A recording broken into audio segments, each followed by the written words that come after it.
Pasa a ustedes, hermanos. La reflexión que en esta tarde se me ha asignado tiene por título El verdadero reposo. Como ustedes quizás recordarán, en estos sábados, en este mes, se ha hablado del sábado. Pero yo quisiera, antes de entrar específicamente a esta parte del tema del verdadero reposo, quiero que me permitan hacer una reflexión con ustedes de lo que es el día de reposo, de lo que es el sábado. Porque me pareció interesante ver y estudiar lo que Dios me ha permitido ver en esta ocasión. Por eso quiero compartirlo con ustedes, hermanos. El séptimo día representa una majestuosa culminación de la creación de Dios. Es la culminación de toda su creación.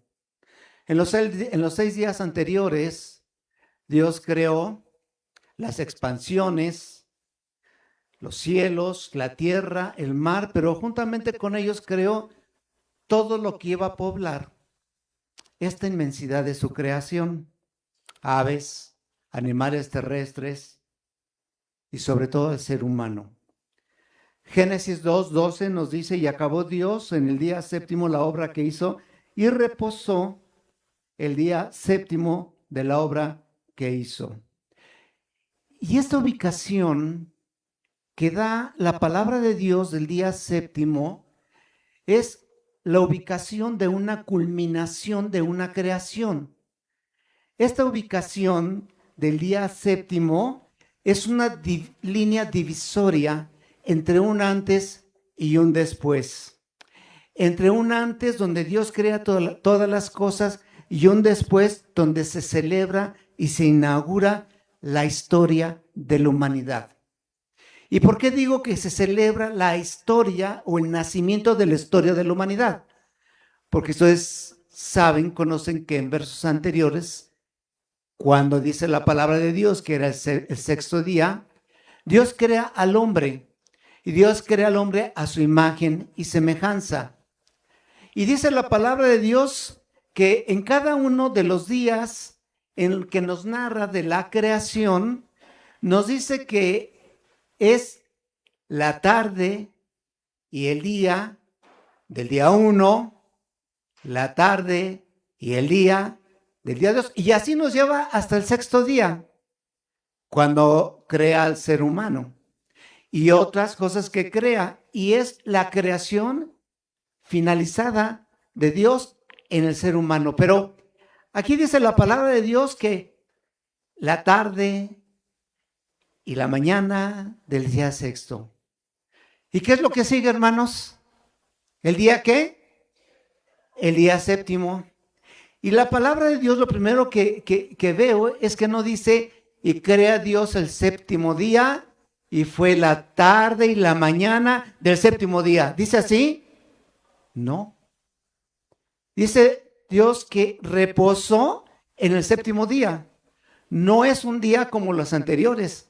Es un día donde Dios crea todas las cosas. Por eso digo que es un día en donde se parte la creación de Dios con lo que vendría después. Y ese después que vendría es el día séptimo.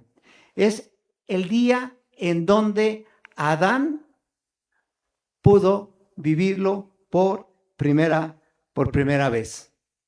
Adán no había experimentado la noche y el día de un día, sino en este séptimo día, ¿sí?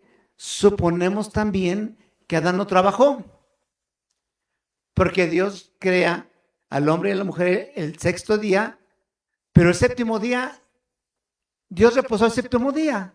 Entonces, Adán no trabajó. ¿Tenía dónde trabajar Adán?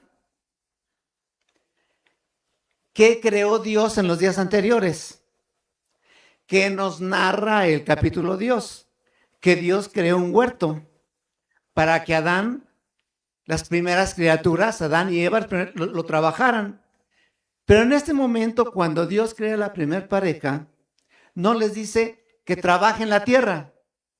Dios reposó el día séptimo y con él reposó también Adán.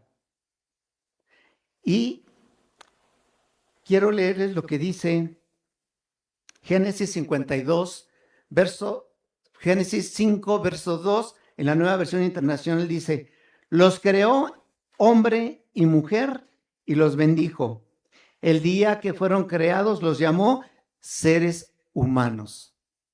Y ahí tenemos el inicio de la humanidad. En ese momento de la creación, el sábado no fue, hermanos, un mandato. El sábado no fue un mandato en ese momento de la creación. Fue el día séptimo donde Dios reposó en ese día de toda su grandiosidad de que había Él creado. Y ese modelo del sábado es un modelo que nos deja Dios para seguirlo. Si Dios reposó en ese séptimo día y se gozó en todo lo que Él ha creado, Dios nos deja ese simbolismo para que nosotros también nos recreemos, valga la expresión, si no sé si lo dije mal, en ese séptimo día. Es un ejemplo para toda la forma de actuar de la humanidad. El hecho de que el sábado sea presentado en el texto de la creación como un ejemplo divino y no como un mandato, puede bien expresar que ese séptimo día, el día que Dios descansó, no había pecado, era un día sin pecado, un mundo sin pecado. No había necesidad de imponer, de poner un mandato, porque era una nueva humanidad, una nueva creación, no había pecado, no había necesidad de un mandato. Por eso, el día séptimo, en ese momento, no es un mandato de Dios, sino es la respuesta de Dios hacia el hombre para que el hombre en lo que le dio la libertad de escoger y de elegir, a partir de ahí el hombre escogiera lo que quería hacer, pero que reconociera la bondad de Dios al crearlo y entregarle toda la creación a Adán. Pero también ese sábado, ese día de descanso, fue un día también para que el hombre se pudiera alimentar de la energía de Dios, de la presencia de Dios, para que ese hombre renaciera día con día delante de la presencia de su Creador, día y noche, meditara y pensara en Él, estuviera en contacto, en sintonía, en comunión con su Creador, con su divino Creador.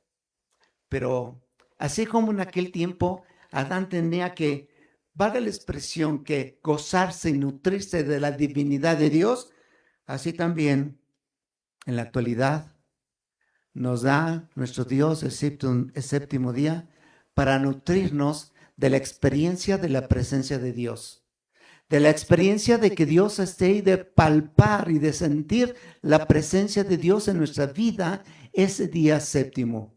Porque así lo vivió Dios. Dios lo creó y Dios descansó y lo dejó para el hombre y el hombre lo vivió en sintonía con Dios. En Éxodo 16, verso 5, nos dice más, en el sexto día prepararán para guardar el doble de lo que suelen recoger cada día. Y todavía no estaban los mandamientos. ¿En qué capítulo de Éxodo están los mandamientos? Éxodo 28, Éxodo 20. Y aquí en Éxodo 16, el Señor le dice al pueblo de Israel, lo que vas a comer el día de mañana, tómalo hoy y recoge lo doble. Presupone que entonces el pueblo de Israel ya conocía, ya sabía de que Dios había dejado un día para alabarle, para bendecirle y para gozarse en la presencia de Él. Y además, el capítulo 20 de Éxodo, verso 8, no dice, desde ahora guardarás el sábado. ¿No dice así o sí dice así? Que dice, acuérdate. Y cuando uno te dice, acuérdate, ¿te vas a acordar de lo de mañana? Pues no, ¿verdad? Cuando uno te dice, acuérdate, ¿de qué te vas a acordar? Lo de atrás, lo de ayer. Por eso en el mandamiento le dice al pueblo de Dios, acuérdate, haz memoria, recuerda. Lo que nos hace ver que el origen del sábado es de origen divino. Dios lo creó y no a partir de los 10 mandamientos. Por eso también dice Marcos capítulo 2, verso 27, dice, el sábado fue hecho para el hombre. Por el hombre. Y no al contrario. No porque Dios necesitaba descansar. No porque Dios se había cansado. Sino lo había hecho para que el hombre pudiera tener un día especial, que tuviera ese encuentro, ese reencuentro con Dios. Y ese reencuentro con Dios no es de un solo día. Porque en la creación Dios hizo al hombre y no lo hizo para que viviera un día. Lo hizo para que el hombre viviera muchos años. Y entonces puso en el huerto un árbol y le dijo, el día que comieres de él ciertamente morirás, pero también el día que comieres de él podría vivir. Y podría vivir en la presencia de Dios. Entonces, la ley, en este caso del guardar el sábado, no fue instituida por Moisés, sino fue instituida por Dios mismo. Por lo tanto, un modo de celebrar es un modo de celebrar la plenitud y perfección de la creación divina.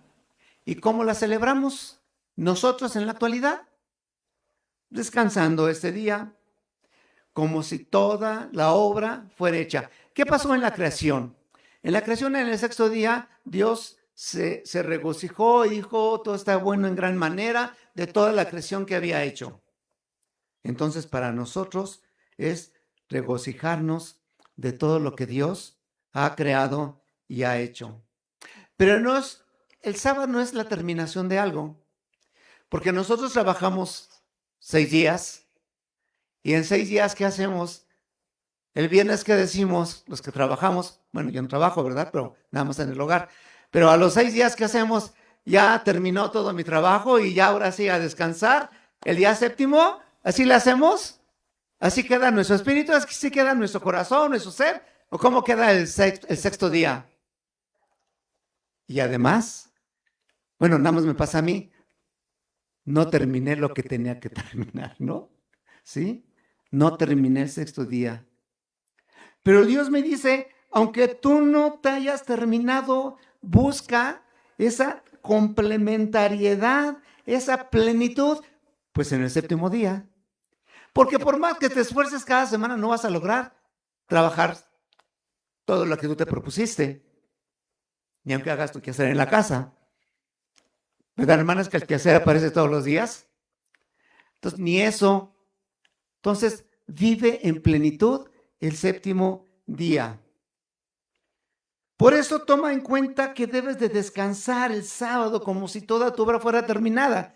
Yo sé que no está terminada, pero Dios te dice, haz de cuenta que está terminada para que puedas tener paz, para que puedas tener descanso, para que podamos ese día dárselo en plenitud a Dios. Sí, dejamos cosas inconclusas, ¿sí? Pero eso también nos permite, hermanos, cuando dejamos algo inconcluso, nos permite ver también algo en nosotros, una carencia. ¿Por qué se quedó esto incompleto? Pues que no tengo el poder de terminarlo. Es la carencia, no soy infinito. Tengo que descansar, tengo que dormir. No puedo estar viviendo 12 horas, trabajando 12 horas. Entonces eso me demuestra a mí que tengo esa limitación y esa incapacidad humana, y por eso el sábado me da una liberación de esa incapacidad que siento como persona, que siento que no puedo terminar las cosas en 6 días. Entonces, sí necesito descansar como si todo hubiera estado terminado, y entonces gozarme y recrearme el sábado pensando y entrando en sintonía con Dios en toda la plenitud de lo que Él creó. El sábado no nos libra tampoco de los problemas de la vida, sino que nos proporciona hacer una pausa para poder nosotros buscar la belleza de las cosas que Dios ha creado. Y no distraernos, hermanos, en cosas que probablemente no debamos de distraernos el sábado. Porque a veces nos distraemos en algo que dejé inconcluso y que lo tengo que terminar. A veces me distraigo por la situación de la casa. A veces me distraigo por los hijos. A veces me distraigo por la familia. Cuando mi mente y mi corazón debería estar pensando en la grandeza de Dios y del amor que se vive en el reino de Dios. Y entrar a la esfera de lo divino para renovar nuestra fe. Por eso Isaías 58, versos 13 y 14 nos dice, o lo llama delicia. Lo llama delicia porque el sábado debe ser un deleite, un día para deleitarnos en el Señor. Pero a veces, hermanos, lo que pasa el sábado no es ese deleite.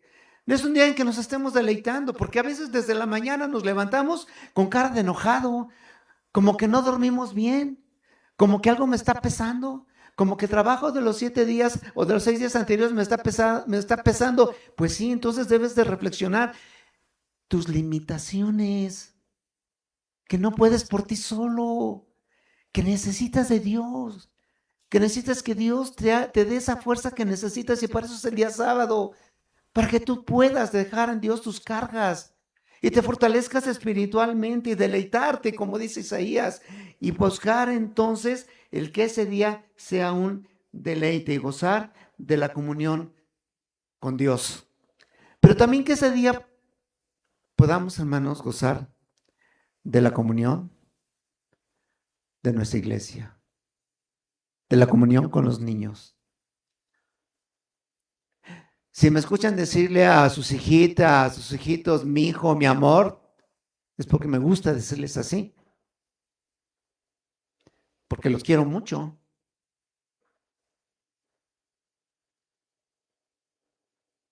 Pero así deberíamos llevarnos todos, ¿no? Tratarnos con cariño todos. ¿Por qué no? ¿Por qué no tratarnos con cariño? Mi esposa sí lo hace, dice, les habla con diminutivos, ¿no? Minicita, Misaelito. Bueno, me dice turro, ¿verdad? Pero nos podemos hablar con cariño. Indrita, preciosa Elizabeth. Y va a decir Elizabeth, ay, ¿qué quiere el hermano de mí? No, nada. Nada más tratarte con cariño.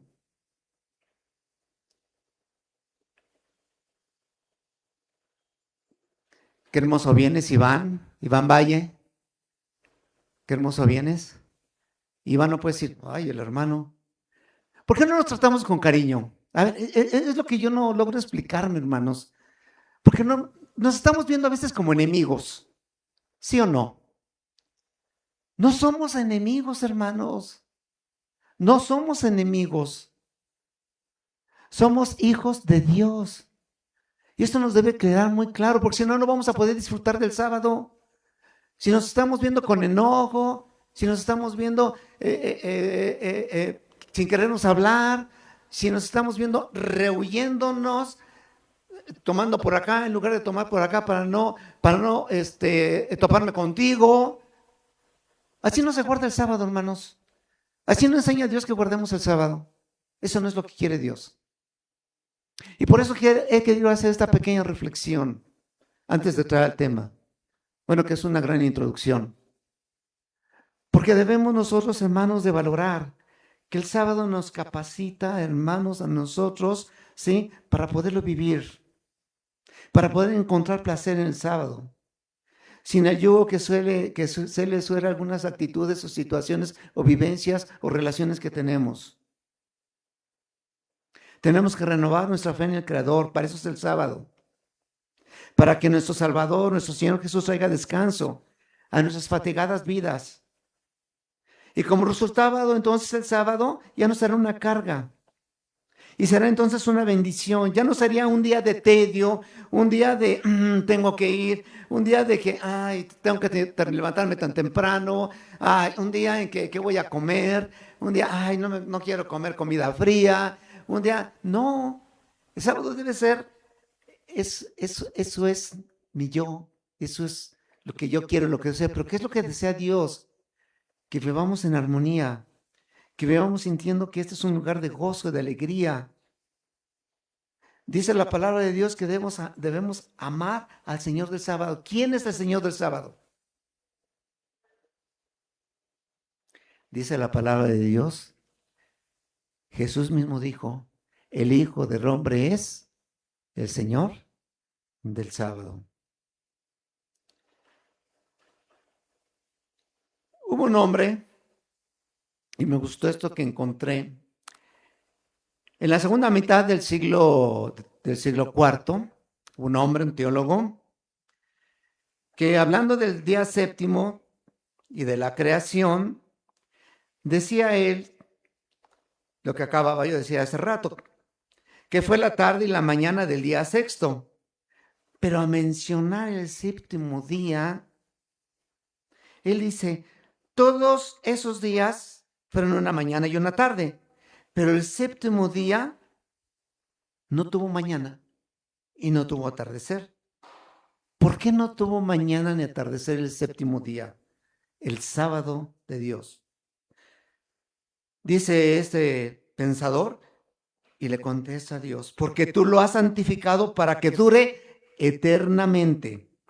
Cuando terminemos nuestras obras por tu gracia, en el sábado de la vida eterna descansaremos en ti, porque este tan hermoso orden de cosas pasará cuando haya cumplido el propósito que les has señalado. Y dije, este hombre había leído uno de los libros de la Biblia. Y dije, ¿qué libro leyó este hombre? Y lo primero que pensé fue en el apóstol Pablo. Y quién sabe si fue Pablo. ¿Qué dice Hebreos capítulo 4?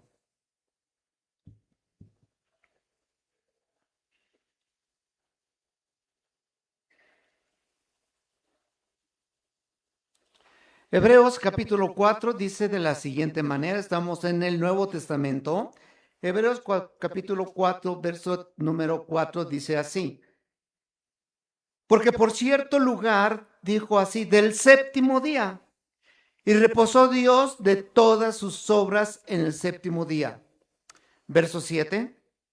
Y otra vez determina un día, diciendo, hoy, diciendo después de tanto tiempo, por medio de David, como se dijo, si oyeres hoy su voz, no endurezcáis vuestros corazones. Porque si Josué les hubiera dado el reposo, no hablaría después de otro día. Por tanto, queda un reposo para el pueblo de Dios, porque el que ha entrado en su reposo también ha reposado de sus obras como Dios de las suyas. Procuremos pues entrar en aquel reposo para que ninguno caiga en semejante ejemplo de desobediencia.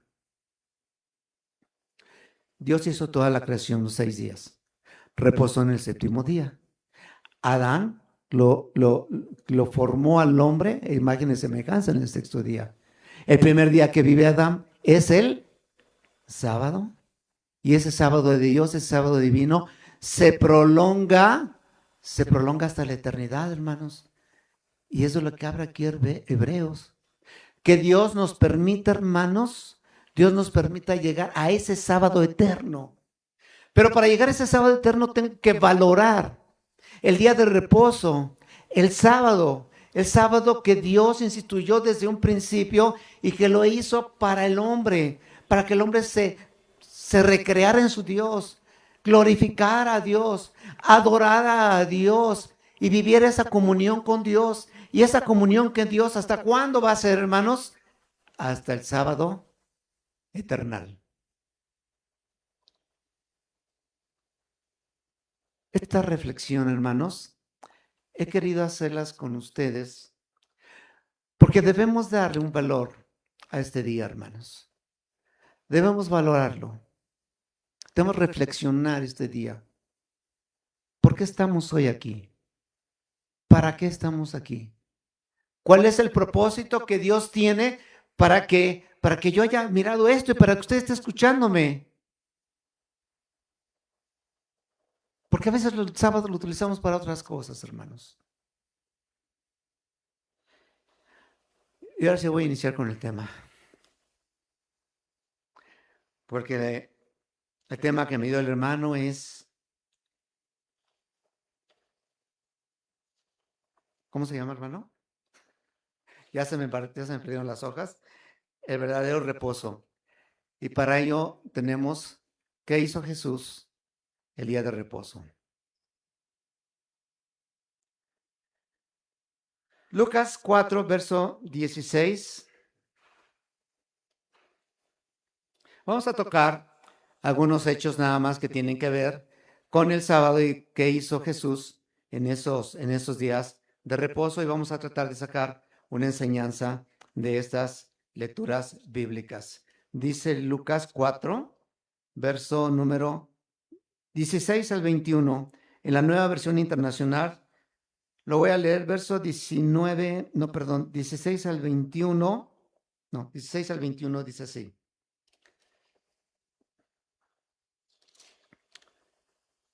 Vino a Nazaret, donde se había criado, y en el día de reposo entró en la sinagoga, conforme a su costumbre, y se levantó a leer. Y se le dio el libro del profeta Isaías, y habiendo abierto el libro, halló el lugar donde estaba escrito. Verso 18. El Espíritu del Señor está sobre mí, por cuanto me ha ungido para dar buenas nuevas a los pobres. Me ha enviado a sanar a los quebrantados de corazón y pregonar libertad a los cautivos y vista a los ciegos y poner libertad a los oprimidos. Y predicar el año agradable del Señor.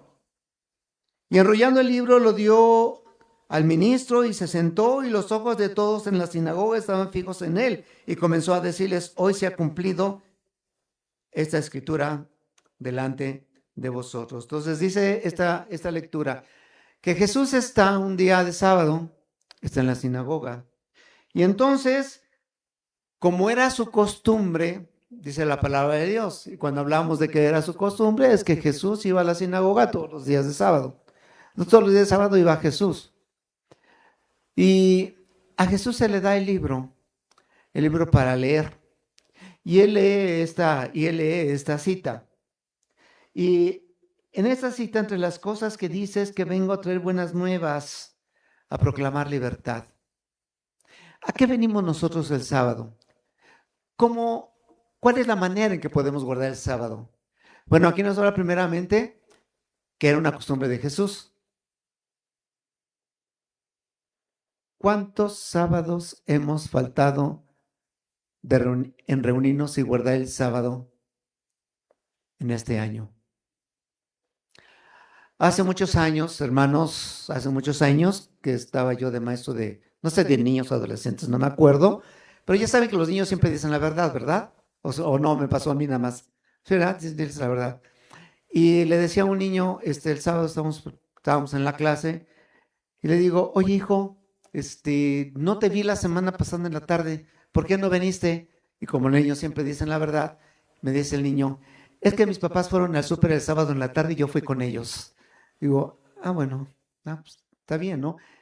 Cada uno de ustedes tiene sus prioridades, cada uno de ustedes tiene sus quehaceres, pero también cada uno de ustedes tiene la opción de hacer esto una costumbre, de estar en el templo, como lo hacía Jesucristo. ¿Y qué hacía? Como algunos de nosotros. Está sentado esperando que caiga la comida espiritual. ¿Qué hizo Jesús? Le dieron la palabra. ¿Y qué hizo con la palabra? Se paró a leer. Por eso les invito a que vengan a la escuela sabática, porque en las escuelas sabáticas se dice: hermanos, ¿quién quiere leer esta parte de la lección?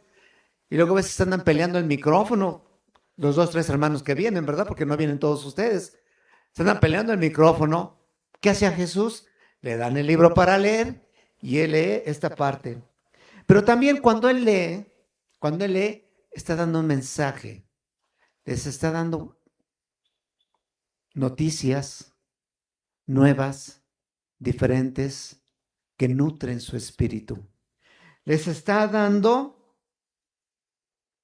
lo que está oyendo, les está haciendo que se sientan libres, libres de opresión, libres de cualquier cosa que llevaban cargando. Usted sabe o no sabe, o a lo mejor sí sabe, parece Cantinflas, ¿verdad? O a lo mejor sí sabe que algunos de nosotros venimos con cargas muy fuertes. Y usted me va a decir, pues usted que no las comparte, ¿verdad? Este es el que tiene el problema. Pero Jesús, ¿a qué vino, hermanos, a hacer el sábado? Vino a liberar, a liberar. ¿Quién necesita, hermanos, el día, en esta tarde, ser libre? ¿Quién se siente apachurrado? ¿Quién se siente triste? ¿Quién se siente acongojado? ¿Quién ha vivido una situación difícil en estos días y está metido en eso?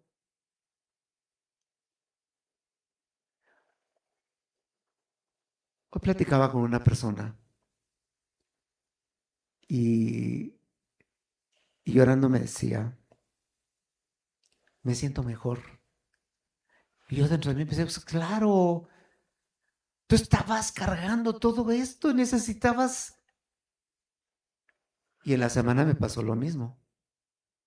Platicando con alguien, me decía lo mismo. Qué bien me sentí platicando contigo. Y yo me he preguntado esta semana, ¿habrá almas enclaustradas, metidas, atrapadas en algo donde quisieran ser liberados? Y yo creo que sí, hermanos. Y quizás si me pongo a preguntar a alguno de ustedes, va a haber más de uno, más de dos que me puedan decir, sí, hermano. ¿Y sabe qué tendría yo que hacer, hermanos? Porque si yo me quiero parecer a Cristo, ¿qué tendría que hacer, hermanos? ¿Ayudar a qué? A liberar. A liberar.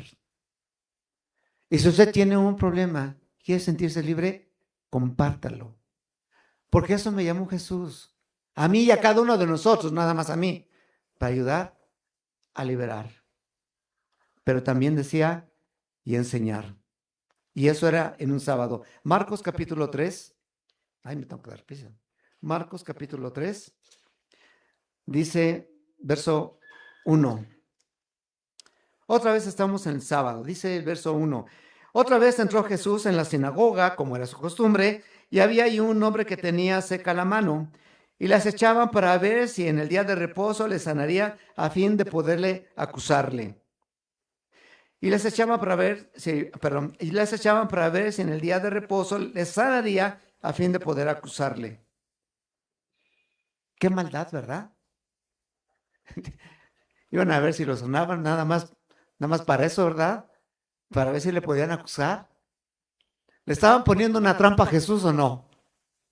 Estaban poniendo una trampa. Querían acusarle a ver en dónde lo podrían cachar. Perdón la expresión.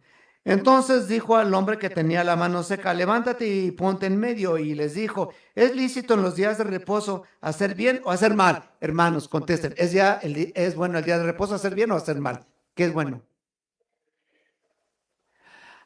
Pero luego, hermanos, ¿a poco no tengo algunos pensamientos, no hechos, pensamientos? No, yo no lo voy a hablar, no tengo por qué hablarle. ¿Es bueno hacer el bien o hacer el mal? Le decían a Jesús. ¿Dar la vida o quitarla? Y entonces ellos callaban. Entonces, mirándolos alrededor, con enojo, ¿por qué se enojó Jesús, hermanos? ¿Por qué no respondió como ustedes? Cuando yo les pregunté, ¿qué es mejor? El bien y el mal. Y todos dijeron al unísono, el bien. Si hubiera pasado eso con Jesús, no se hubiera enojado. ¿Pero por qué se enojó? Porque todos, miren, guardaron silencio. Jesús, entonces, adolorido por la dureza de sus corazones, hizo estas preguntas porque sabía los razonamientos de los escribas y los fariseos ante quienes estaba. Sanar y hacer el bien. Pero fíjense que en el verso 6 dice, y salidos los fariseos tomaron consejo con los herodianos contra él. ¿Para qué? Para destruirle. Entonces, para los fariseos, ¿Qué se podía hacer el sábado? Destruir. Porque saliendo, cuando Jesús les dice, está bien o está bueno hacer el bien o hacer el mal, ellos se callan, pero salen y dicen, es bueno destruir. Eso es lo que están diciendo los fariseos. Están diciendo, el sábado es para destruir. Y el sábado no es para destruir. El sábado es para levantar, para edificar, para ayudar. No para tener pensamientos de destrucción. Y seguimos hablando del sábado y de Jesús. Lucas capítulo 13. Lucas capítulo 13. Dice desde el verso número 10. 10 en adelante. Dice así. Enseñaba Jesús en una sinagoga en el día de reposo. Y había allí una mujer que desde hacía 18 años tenía espíritu de enfermedad. Y andaba encorvada y en ninguna manera se podía enderezar. Cuando Jesús la vio, le llamó y le dijo, mujer, eres libre de tu enfermedad. Y puso las manos sobre ella y ella se enderezó luego y glorificaba a Dios. Verso 14. Pero el príncipe de la sinagoga, enojado de que Jesús hubiese sanado en día de reposo, dijo a la gente, 6 días hay para que ustedes trabajen. Venid en estos, y solamente en estos días van a ser sanados, lo dije en otra manera, no en días de reposo. Entonces el Señor le respondió y dijo, hipócritas, cada uno de ustedes no desata en el día de reposo su buey o su asno del pesebre y lo lleva a beber. Y a esta hija de Abraham, que Satanás había atado 18 años, ¿no le debería desatar de esta ligadura? Y al decir estas cosas, se avergonzaban todos sus adversarios. Les dice Jesús. Criticaban a Jesús porque había sanado. Y Jesús les dice, bueno, si ustedes ven que uno de sus animalitos está sufriendo, se cae y ahí puede perder la vida, ahí no tiene dónde comer, dónde tomar agua y ahí lo abandonan porque es día sábado, que no son capaces de sacarlo y darle de beber. Si alguien tiene sed, no puedes ocupar el sábado para darle de beber. Si alguien tiene una necesidad, no puedes ocupar el sábado para hacer un bien y ayudarle en esa necesidad que tiene. Sí, es lo que Jesús está enseñando en el sábado, pero también desata y hace que tenga libertad de su enfermedad. Y volvemos a lo mismo que estábamos diciendo. Dios yo creo que nos ha puesto aquí también para desatar a aquellos que se sienten ligados, amarrados a situaciones, inclusive a situaciones de su mismo ego, a situaciones de su carácter, a situaciones que viven probablemente inclusive familiarmente. Lucas capítulo 14, otro ejemplo, Lucas 14, verso 1.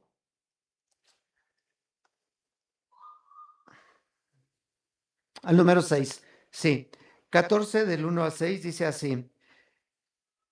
Aconteció en día de reposo que habiendo entrado para comer en casa de un gobernante, que era fariseo, estos le acechaban, y aquí estaba delante de él un hombre hidrópico. Entonces Jesús habló a los intérpretes de la ley y a los fariseos diciendo, ¿es lícito sanar en día de reposo? Mas ellos callaron, y él tomándole le sanó y le despidió.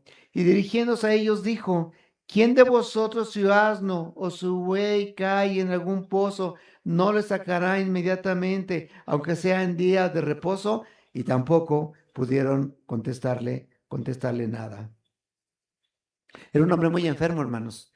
Una persona que tiene esta enfermedad es una persona que podía tener problemas de insuficiencia cardíaca, enfermedad renal, hepática, trastornos del sistema linfático, y Jesús lo hizo sanar en sábado.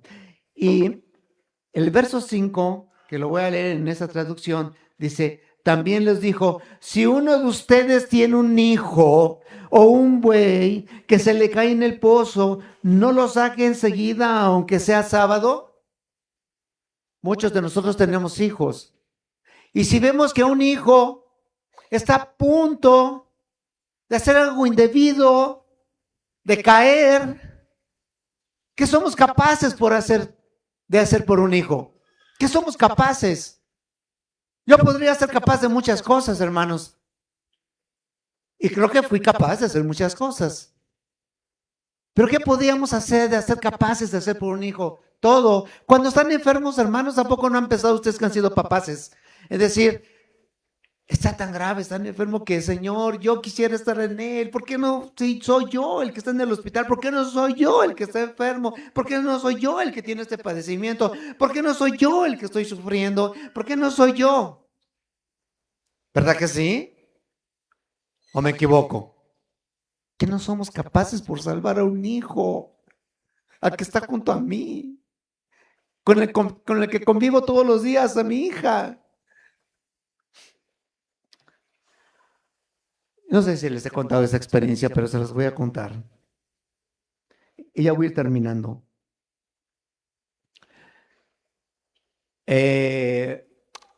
Mi hija, Blanquibet, que algunos la conocen,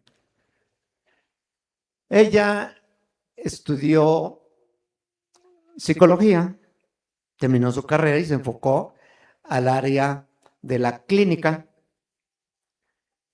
Y entonces ella terminó su carrera y entonces empezó a buscar trabajo, como todos los chicos, ¿verdad? Que terminan su carrera, lo que quieren es, pues muchas veces trabajar, ¿verdad? Porque ella no había trabajado en su carrera de psicóloga.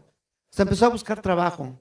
Salía un día, ¿cómo te fue, hija? No, no encontré trabajo. Bueno, ya verás, Dios te va a ayudar. Y al siguiente día salía otra vez, ¿cómo te fue, hija? No, pues no encontré tampoco trabajo. No te preocupes, hija. 2, 3 días, una semana, otra semana. Y de repente, hermanos, me levanto, mi esposo y yo nos levantamos una mañana y no vemos a mi hija. ¿Dónde estará mi hija? Vemos su cuarto que está cerrado, tocamos, no contesta nadie, abrimos la puerta y ahí estaba mi hija, envuelta en sus cobijas. Hija, ¿no vas a querer, no vas a ir a trabajar? Digo, ¿no vas a ir a buscar trabajo? No, tengo ganas de dormir. Bueno, se cansó, ¿no? Se desveló, vio una serie. Al siguiente día, abrimos la puerta, estaba cerrada. Hija, ¿no vas a ir a buscar trabajo? No, no, no, tampoco. Déjame aquí. Y le decía a mi esposa, porque yo me iba a trabajar, ¿no? Oye, ¿comió ayer Blanquita? No, fíjate que no quiso comer, nada más no así. Oye, checa, ¿no? A ver ahora su comportamiento. Pasó una semana, no quería salir de su habitación, cayó en depresión. Si me escuchan, no te estoy acusando, hija. Cayó en depresión. Y es cuando un padre dice, ¿qué voy a hacer por ella? Voy a mi trabajo, hablo con los dueños y le digo a uno de ellos, o a los dos, denme la oportunidad de trabajar a mi hija, ¿no? Échenme una mano. Mira, págale el salario mínimo, no me importa, pero dale trabajo. Y me dice, pues el único lugar, era una empresa que tenía procesos productivos, el único lugar es en la fábrica, ahí con personal, con departamento de personal y que les ayude. Ah, sí, muchas gracias, te lo agradezco mucho. Esto no lo sabe ella, pero todavía me dice el dueño, porque me estimaban, me querían mucho. O sea, ¿cuánto quieres que le paguemos, Javier? Y el papá malvado le dice al dueño el mínimo. Y el dueño abre unos ojotes. ¿Qué? ¿A tu hija? ¿El mínimo? Sí, sí, Alex, el mínimo. Porque ella tiene que demostrar de qué está hecha. que puede. Y la saqué, hermanos, de esa situación de, de estrés, de verla así triste, sin querer salir del cuarto.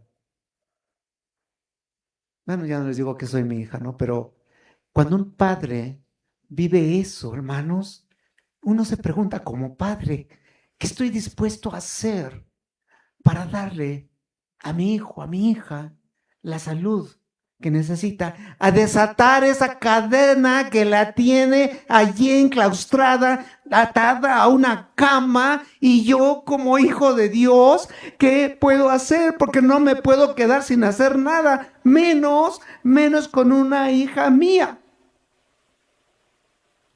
Y tampoco debería hacerlo si alguno de ustedes lo veo también o la veo también, que está quebrada, quebrado.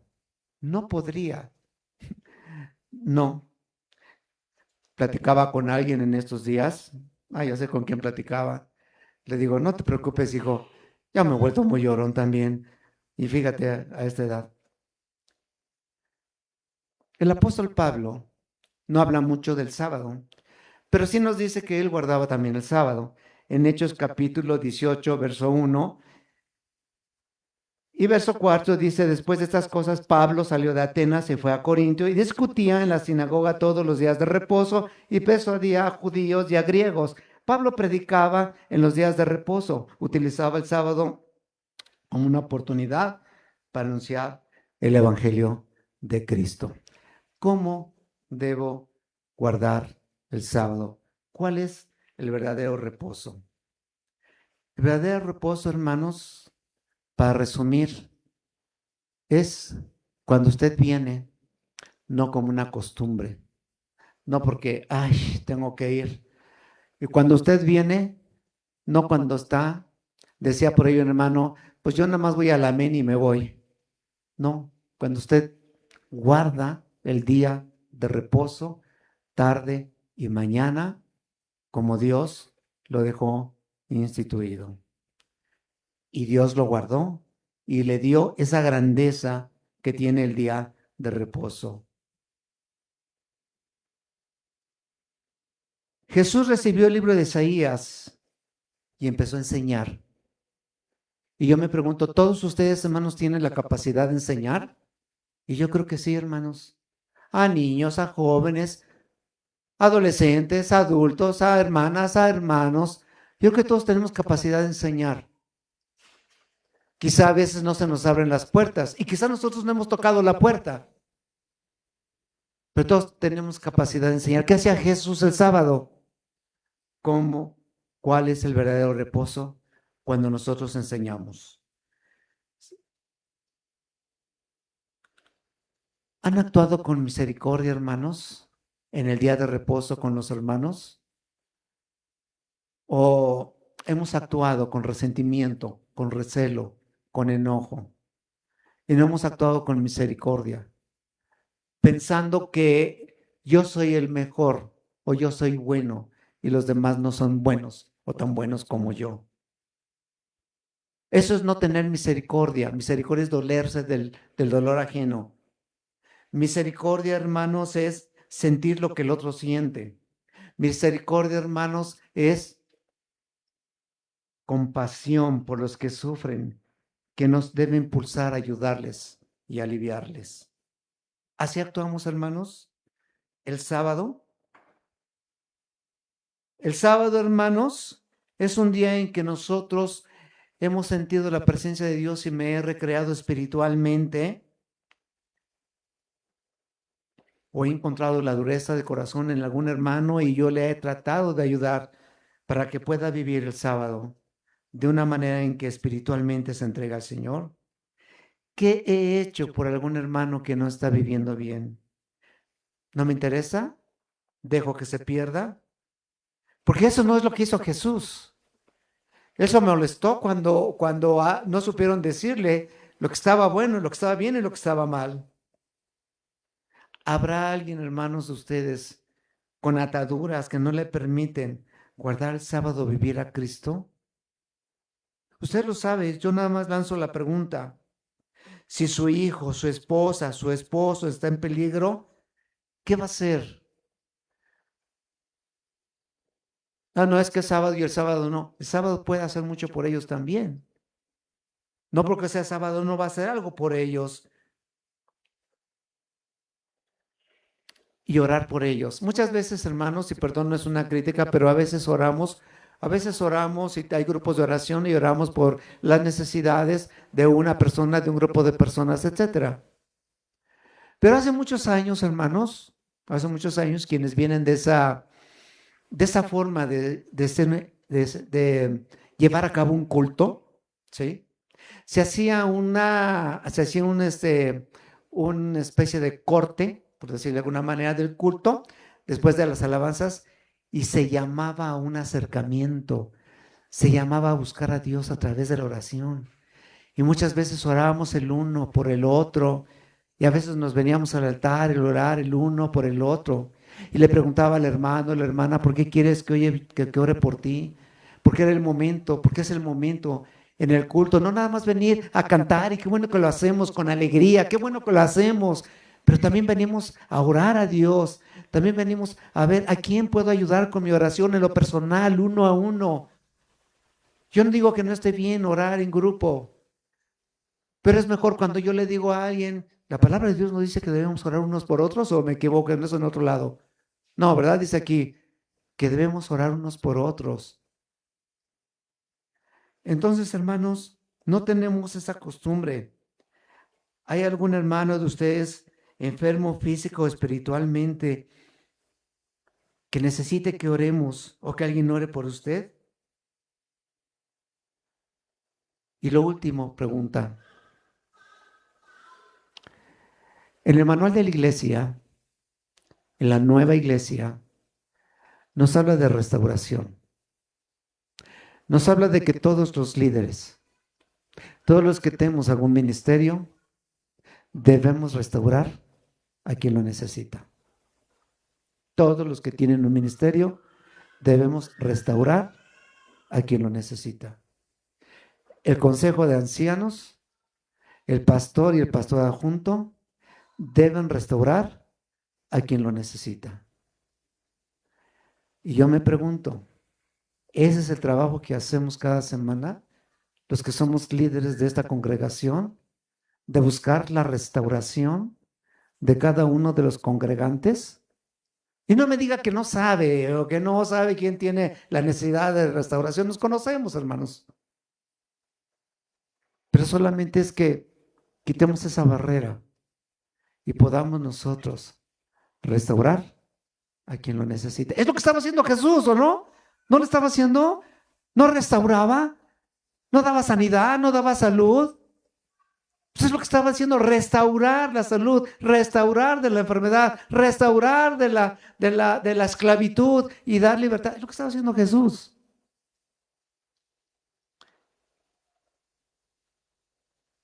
Y es a lo que nos llama nuestro Dios, seguir el ejemplo de Jesús, porque eso es lo que Dios quiere de nosotros, que estaremos un reino también de restauración. Que Dios les bendiga. Pasa vos.